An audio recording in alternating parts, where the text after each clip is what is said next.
دیگر بڑے بڑے صحابہ موجود ہیں. جب صدیق اکبر کا یہ فیصلہ سنا تو حضرت عمر دیگر لوگ حضرت صدیق کے پاس آئے، عرض کیا حضرت ابھی اس لشکر کو بھیجنا مناسب نہیں ہے، کیونکہ سرکار کی وصال کے بعد حالات یوں ہی بگڑ گئے ہیں اور سارے دشمن یکجا ہو گئے ہیں. اس مختصر لشکر کو اگر بھیجیں گے تو کہیں ایسا نہ ہو شکست کا سامنا ہو جائے، دیگر معاملات پیش ہو جائے، پھر مدینے میں چڑھائی کر دیں. یہ مشورہ دیگر صحابہ نے جنگی اعتبار سے پیش کیا، مگر قربان جاؤ صدیق اکبر کی صداقت پہ. اس موقع پہ حضرت صدیق اکبر نے حضرت عمر سے ارشاد فرمایا کہ عمر کیا اسلام لانے کے بعد تم بزدل ہو گئے ہو؟ عمر سے فرماتے ہیں کیا اسلام لانے کے بعد تم بزدل ہو گئے ہو؟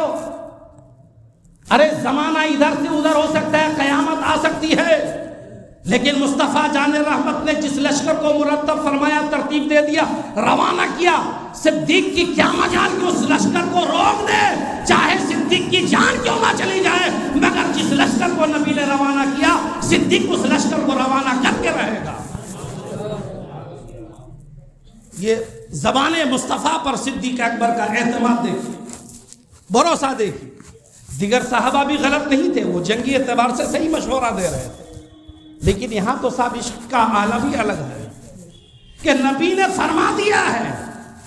اب قحافہ کے بیٹے صدیق کے اندر یہ طاقت نہیں کہ اس لشکر کو روک دے، قیامت بھی آ جائے تو صدیق اس لشکر کو روکے گا نہیں. چنانچہ بعد میں حضرت عمر بن خطاب خود ارشاد فرماتے ہیں، بخاری مسلم ترمذی وغیرہ کے کتاب المغازی کے اندر یہ روایتیں موجود ہیں.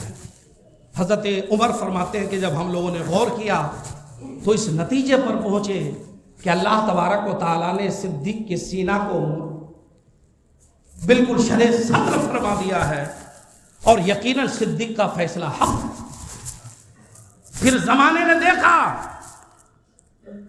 کہ جب سرکار کے وصال کے باوجود بھی یہ جیسے اسامہ روانہ ہوا، لشکر اسامہ روانہ ہوا، تو جو کفار ادھر ادھر سمجھ رہے تھے کہ ان کے جذبات سرد پڑ گئے اور وہ سر ابھارنے کی کوشش کر رہے تھے، یکا یک ان پر گرفت مضبوط ہونے لگے، وہ ڈھیلے پڑ گئے کہ نہیں یار ہم تو سوچے تھے کہ ان کے جذبات سرد پڑ گئے، نہیں ابھی ان کا نبی وصال کیا ہے اور ابھی چند دن بھی نہیں ہوئے انہوں نے لشکر روانہ کر دیا.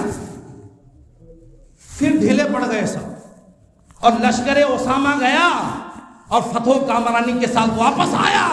پھر جتنے قبیلے سر ابھار رہے تھے سب کے سب اپنی اپنی بیلوں میں چھپ گئے کہ محمد عربی تو چلے گئے مگر ان کے دیوانے اب بھی باقی ہیں.